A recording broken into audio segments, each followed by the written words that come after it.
बड़ी प्यारी बात है। जब कभी हमने अपने जीवन में यदि संतों के दिल में जगह बनाई है सेवा करके अपने जवानी काल में, अपने शासन काल में यदि हमने संतों के दिलों में जगह खरीदी हैं, जगह कमाई हैं,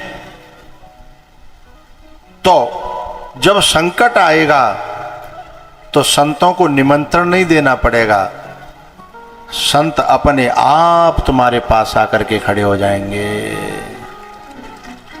जैसे परीक्षित जी के आकर के खड़े हुए। परीक्षित जी महाराज संतों के पास नहीं गए, नहीं संतों के पास जाना होता तो वृंदावन आ जाते, गोवर्धन आ जाते, और उस दिशा में गए उत्तराखंड की में तो आगे हरिद्वार ऋषिकेश चले जाते, लेकिन उधर भी नहीं गए, इधर भी नहीं आए। बीच में वो एक बरगद के पेड़ के नीचे गए, क्योंकि उनको विश्वास था, उनको विश्वास था। उन्होंने सदा से एक ही बात उनकी माँ उत्तरा ने पढ़ाई थी कि मेरा आपकी कृपा से सब काम हो रहा है, करते हो तुम कन्हैया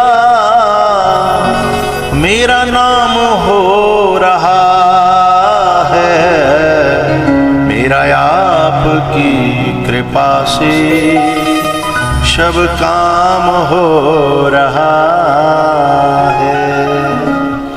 उन्हें पता था कि मेरे तो जब मैं जन्मा नहीं था उस समय भी ठाकुर जी मेरी रक्षा के लिए आए, अब क्यों नहीं आएंगे। इसलिए निश्चिंत होकर के पूर्ण विश्वास बरगद के पेड़ के नीचे बैठ गए। अरे साहब संतों का सैलाब उमड़ पड़ा।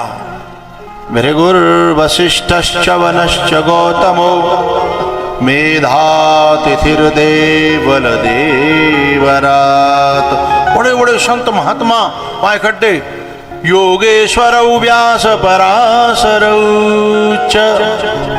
बड़े बड़े संत महात्मा, जिसमें व्यास जी भी हैं, उनके पिताजी पराशर भी हैं। लेकिन मामला थोड़ा सा कठिन था। 7 दिन के अंदर मुक्ति कैसे हो, इतना मामला कठिन, तो बात नहीं बन रही थी। तब ठाकुर जी ने सुखदेव जी को प्रेरणा करी। जो सुखदेव जी महाराज सगोदोहन मात्रम ही गृहेषु गृहमेधिनाम, सगोदोहन मात्रम ही गृहेषु गृहमेधिनाम, अवेक्षते महाभागस्तीर्थी कुर्वंस्तदाश्रमम्, तीर्थी कुर्वंस्तथाश्रमम्। जो है सुखदेव जी महाराज केवल उतनी देर ठहरते हैं जितनी देर गाय दुही जाती है, गाय दूध देती है, जर्सी नहीं, देसी,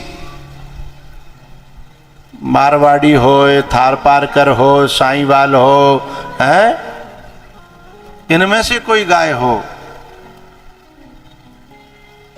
ये जर्सी तो गाय नहीं है, ये तो विदेशी पशु है। देसी गाय जितनी देर में दुही जाती है उतनी देर ठहरते थे। उनके मन में ठाकुर जी ने प्रेरणा करी कि जाओ मेरे भक्त पर एक बार जन्म लेने से पहले आफत आई तो मैं गया था, हैं, अब दोबारा आफत आई है तो अब आप जाओ। क्योंकि उस समय वाण आया था। मेरी भाषा को समझ रहे हैं ना। उस समय गर्भ में जब परीक्षित थे तो वाण आया था मारने के लिए, इसलिए मैं रक्षा करने गया। अब वाणी आई है मारने के लिए, समझ गए।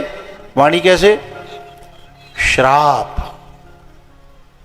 जो ऋषि के पुत्र ने श्राप दिया है वो क्या है, वाणी है। तो उस समय वाण था, मैंने रक्षा की। इस समय वाणी है और वाणी की रक्षा वाणी से ही होगी। ताली नहीं बजी इसका मतलब समझ में नहीं आया। मैं बड़ा मूड मार रहा हूं, अभी माटी के धौंधा से बैठे हैं। हम सबको श्राप लगा हुआ है, हम सबके भीतर ये श्राप घुस चुका है। क्योंकि श्राप क्या है? जो हमें मुक्त न होने दे, ठीक है। और हमारे अंदर जो है वाणी का विकार आया है, तो वाणी ही उसे नष्ट करेगी। वाणी का विकार क्या है? हमें संसार वालों ने ये भीतर घुसाया है अपनी वाणी से कि तू फलाने को बाप है, फलाने को छोरा है, फलाने को पति है, फलाने की पत्नी है, ये सब श्राप हैं। बंधन में डालने वाले हैं ना, आसक्ति बढ़ाने वाले हैं ना, मोह बढ़ाने वाले हैं। हाँ ना तो करो भाई। तो जो बंधन में डाले, जो मोह बढ़ावे, जो आसक्ति बढ़ावे, वही तो श्राप है। और यही तो मारता है, और 7 दिन के अंदर ही मारता है। क्योंकि रविवार से शुरू करो, 7 ही दिन है, 8वां है ही नहीं। 8वां दिन देखा किसी ने? रविवार, सोमवार, मंगलवार, बुध, बृहस्पति, शुक्र, शनिचर, फिर रविवार, 7 में थे 8वां लाओ। तो 7 दिन का जो श्राप लगाए, 7 ही दिना में थे तो मरेंगे। और उस वाणी के कारण मरेंगे हम। किस वाणी के कारण? जो संसार वालों ने हमें दी है, कि तू ये मेरा है, ये तेरा है बेटा। जे तेरी चाची जाके पास जाइयो मत, बहुत बुरी है, जाने हमारे संग जाने काका ना करवाया हो, है ना? ए वेरियो, ऐसे कहती हो कि नहीं कहती हो? तो जो ऐसे कहती है वे श्राप दे रही हैं अपनी औलादे। चुकबा के मन में घृणा भरेगी, ईर्षा भरेगी, द्वेष भरेगा, यही तो मौत है। जो मदालसा थी हमारे देश में, ऐसी एक रानी हुई है, आहा क्या बात है। राजमाता थी, राजमाता, राजघराने की रानी है। उसने 5 बेटा पैदा किए। और वो जब भी कहती थी ना, ये नहीं सिखाती थी कि जे तेरी मैयो, जे तेरो बाप हो, ये तो बिना सीखे ही समझ में आ जाएंगे भाई। इनको सिखाना थोड़ी पड़ता है भाई। जो बच्चा जब जन्म लेता है, चाहे आदमी को होए, चाहे पशु को होए, चाहे पंछी को होए, वो जो है दूध पीना तो अपने आप सीख जाता है। हमारी गौशाला है, अभी जो एक हमारी साईवाल गाय है, तो उसका एक बच्चा है बिल्कुल हिरन जैसा। अभी ताजा वीडियो होगी, एक हिरन जैसा बच्चा है, गेरुआ कलर में। और वो ये जब जैसे ही खड़ा हुआ, वो बछिया है, तो थन को अपने आप उसने पकड़ लिया। और जब आता है तो हुड देता है ना बच्चा, है थन में हुड देता है। अब जो कांते का पेट में जो ट्रेनिंग मिली का जाए, है? क्योंकि कुछ चीजें ऐसी होती हैं सिखानी नहीं पड़ती, अपने आप आती हैं, है ना? कुछ चीजें ऐसी होती हैं, तो जो चीज अपने आप आती है, बड़ी प्यारी वीडियो बनी होगी वो, है? अच्छा हाँ, चलो देख लो, उसी को देख लो। नहीं, हम उसमें बैठे हैं साथ में।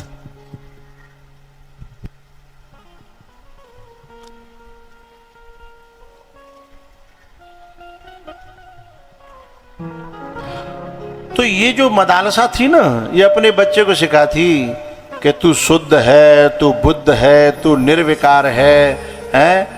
तुझे आसक्ति छू नहीं सकती, तुझे मोह नहीं छू सकता, तू ब्रह्म का अंश है।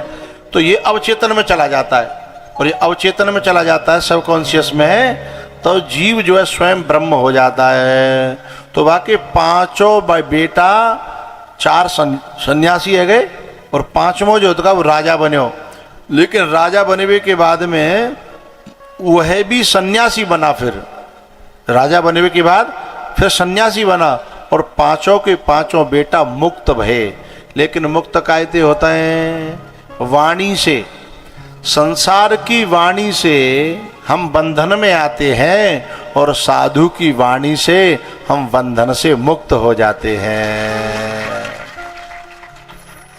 संसार की वाणी, तो वाणी का उपचार वाणी है। आज परीक्षित जो है वाणी से बंधन में आ रहे हैं, वाणी से मौत को जा रहे हैं, श्राप से। तो उसका उपचार यही है कि कोई साधु की वाणी आवे है और वा को उपचार करे तो बंधन से मुक्त हो जाएं। क्योंकि संसार के जो लोग, उनकी जो वाणी होती है वो शरीर तक काम करती है। फतेहाबाद वाले हो, बड़े ध्यान से सुन रहे हो। परिवार की जो वाणी है वो देह पे काम करती है, शरीर पे काम करती है कि तू मेरा, मैं तेरा, जी मेरो जीजा, जी मेरो सारो है, बड़ो लगाव हो तो है। तो संसार वालों की वाणी कहाँ तक काम करेगी? शरीर तक, देह तक। लेकिन संत की जो वाणी है वो देह से ऊपर उठाएगी। बात समझ में आ रही है ना? संत की वाणी देह से ऊपर उठाएगी। वो ये कहेगी कि ना हम किसी के न कोई हमारा, देख लिया दुनिया का नजारा। अब ये देह से ऊपर की बात है। तो जो संसार की वाणी देह पे काम करती है, शरीर पे काम करती है, रिश्तों पे काम करती है, लेकिन संत की वाणी इससे ऊपर उठा देती है। तो जब हम ऊपर उठ जाएं, अब जैसे मानो नीचे गोलाबारी हो रही दो देशन में, है ना, और उनकी जो गोलाबारी हो रही है, उनकी जो तोहफे हैं, उनकी ऊंचाई जो है मात्र 1 किलोमीटर है, कि ऊंची मार सकती है वो 1 किलोमीटर तक। लेकिन हम जो अपने प्लेन में 10 किलोमीटर ऊपर हैं, होती रहे गोलाबारी, उसमें सब दुनिया मर जाएगी। लेकिन जो ऊपर उठ गया है, जो अपने प्लेन में है, उस पर उन गोलों का कोई असर होने वाला नहीं है। यही बात तो परीक्षित जी ने कही कि नष्टो मोह स्मृतिर्लब्ध्वा त्वत्प्रसादान्मयाच्युतः। बोले अब मुझे देह ते कछु लेनो देनो ना है, चाहे सांप काटे चाहे बिच्छू काटे, हैं, क्योंकि मैं देह से अलग हो गया हूं। तो बोले क्या, अब तुम क्या हो गए हो? अब तुम फलाने ना रहे, फलाने के छोरा ना रहे? बोले ना, ये तो देह तक सीमित है, लेकिन मैं तो चिदानंद रूप शिवोहम शिवोहम, चिदानंद रूप शिवोहम शिवोहम। मैं फलाना नहीं हूं, फलाने मेरे नहीं है। ऐसी भावना जब भीतर दृढ़ हो जाती है तो इन लोगों में रह करके भी व्यक्ति मुक्त हो जाता है। फिर वो ऊपर से व्यवहार निभाए वाले ही हैं, कहे वाले ही, चाचा ते चाचा कहे, ताऊ ते ताऊ कहे, लेकिन भीतर से वो समझता रहे। जैसे पंडित जी हवन कराते हैं ना, तो पंडित जी हवन कराएंगे तो क्या कहेंगे? ओम इंद्राय स्वाहा, इदम इंद्राय इदम न ममः, है? ओम वरुणाय स्वाहा, इदम वरुणाय इदम न ममः। तो हर बार वो स्वाहा करने के बाद वो कहते हैं ये उन्हीं के लिए है, ये मेरे लिए नहीं है। तो ऐसे ही जो व्यक्ति रामलीला में जो व्यक्ति कंस बना है और उसके सामने कृष्ण जो है ना वो उसका बेटा है। कंस बना है बाप और बेटा है कृष्ण, है? अब कृष्ण में और कंस में वार्तालाप हो रहा है, जो रटाया गया है? और वो जो कंस जो है ना, वो बेटा जो है अपने बाप से कह रहा है, मामा श्री, है, आज मैं तुमको वो सबक सिखाऊंगा, है, जो जिन पीढ़ियां याद रखेंगी तुम्हारी। तुमने मेरी माँ के केस पकड़ करके खींचा था, आज मैं तुम्हारे केस पकड़ करके खींचूंगा, तो तुम्हें पता लगेगा कि माँ केस को खींचने की, बालों को पकड़ करके खींचने की पीड़ा क्या होती है। अब वो कह सब कचूरो है, लेकिन भीतर तो जानते हो जी मैं पापा है,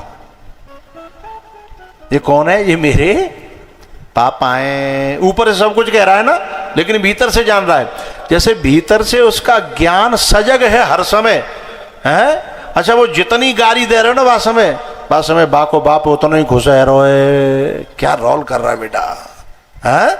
रोल में बेटा ने आनंद कर दिया, जितनी गाली दी, जितना बुरी तरह बोलियो है, जितना जमा करके बात कही, बाप उतना ही खुश है। बाद में आकर के पर्दा के पीछे उसने गले से लगा लिया, क्या बात है बेटा, तूने आनंद कर दिया गाली दे दे के, है ना। बड़ा विचित्र खेल।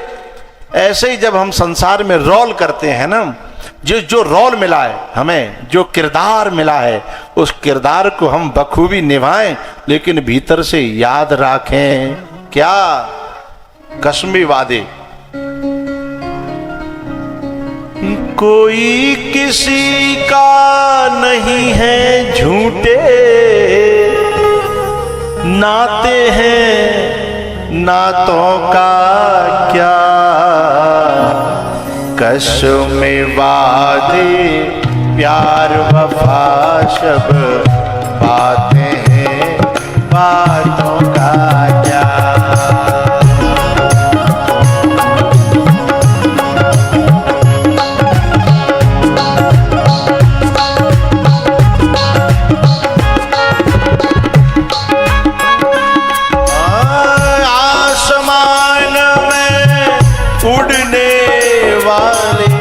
आसमान में उड़ने वाले। एक व्यक्ति एक कब्र पे आके रो रहा था, कब्र पे कहता है, बाबूजी हमारे यहाँ जो पैसा बांटते हैं उनको क्या कहते हैं, बोहरे, बोहरे है ना, और साहब बहुत पैसा। तो कह रहा, बोहरे जी आज आपका अपमान हो रहा है, यहां मत सोइए, मात्र साढ़े 3 हाथ की जगह में सोए हो, इतनी नीची जगह है, इतनी गंदी जगह पे सोए हो, इतने महल आपने बनाए, इतनी गाड़ियां आपकी, इतनी फैक्ट्रियां हैं, एक चाइना में लगी है, एक कनाडा में लगी है, एक यूके में, उतनी बड़ी बड़ी फैक्ट्रियों में, और आज आपकी कितनी बड़ी बेइज्जती है, वहां सोए हो हैं, जहां गांव का एक भिखारी है, या गांव का जो तुम्हारे गेट में घुस नहीं सकता था, जहां पे वो दफन है, वहीं पर आप आके दफन हुए, या बेइज्जती है, ऐसे मत सो है। लेकिन आज वो बोलने की स्थिति में नहीं है। आसमान में उड़ने वाले, आसमान में उड़ने वाले, मिट्टी में मिल जाएगा, कश्मे वाले प्यार वफा सब बातें हैं बातों का क्या।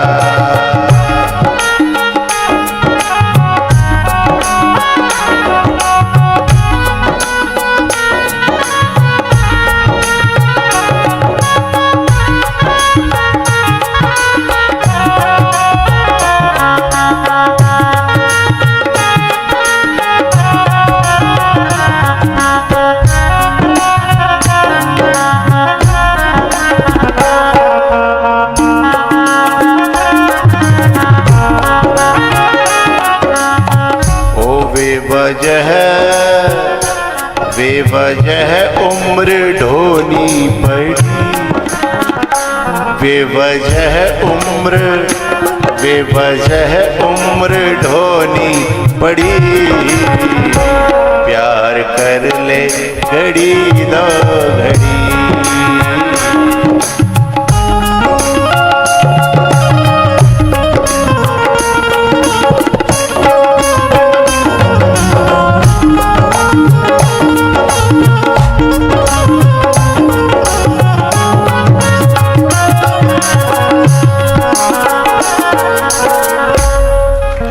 कसमें वादे प्यार वफा सब ये बातें हैं बातों का क्या है? कोई किसी का नहीं है झूठे, नाते हैं नातों का क्या। आसमान में उड़ने वाले मिट्टी में मिल जाएगा। कश में वादे प्यार वफा सब बातें हैं, बातों का क्या।